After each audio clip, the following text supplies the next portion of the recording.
Arjun Prasad family మొత్తం జాతరకి వెళ్ళడానికి రెడీ అవుతారు. అహల్యని రెడీ చేసి జాగ్రత్తగా చెయ్యి పట్టుకొని స్టెప్స్ మీది నుంచి కిందికి తీసుకొస్తూ ఉంటాడు గౌతమ్.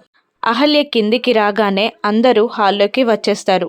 అహల్య ఫేస్ డల్గా ఉండడంతో భానుమతి, చూసావా, నిన్న రాత్రి సరిగ్గా నిద్రపోలేదు, నీ ముఖం అంతా వాడిపోయింది, నీ ముఖమే ఇలా ఉంది అంటే నీ కడుపులోని నా మునిమనుమడు ఎలా ఉన్నాడో అని భానుమతి దిగులుగా అంటూ ఉండగా, చక్కగా నిద్రపోయి ఉంటాడు లేవే అని అంటూ ఉంటాడు గౌతమ్.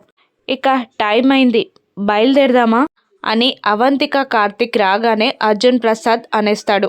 వెళ్దామని అందరూ అనడంతో అందరూ ఒక్కసారిగా బయటికి నడుస్తూ ఉంటారు. అర్జున్ ప్రసాద్ ఒక అడుగు ముందుకు వేయగా అహల్య ఒకవైపు, భానుమతి మరోవైపు గౌతమ్ నడుస్తూ ఉండగా వెనకాల అవంతిక కార్తిక్ నడుస్తూ ఉంటారు. గడప దాటే టైంలో కార్తిక్కి తుమ్ము వస్తుంది. దాంతో ఒక్కసారిగా కడప తట్టుకొని బయటికి తూలిపోతాడు. దాంతో ఒకరికొకరు డాష్ ఇచ్చుకుంటారు. భానుమతి అహల్యకి డాష్ ఇవ్వడంతో మెట్ల మీది నుండి తూలి కింద పడబోతూ ఉంటుంది అహల్య.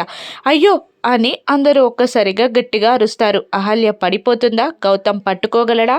అహల్య కడుపులోని బిడ్డకి ఏదైనా ప్రమాదమా, ఇదేదైనా అపశకునమా? రాను ఎపిసోడ్స్లో చూద్దాం. Thank you for watching.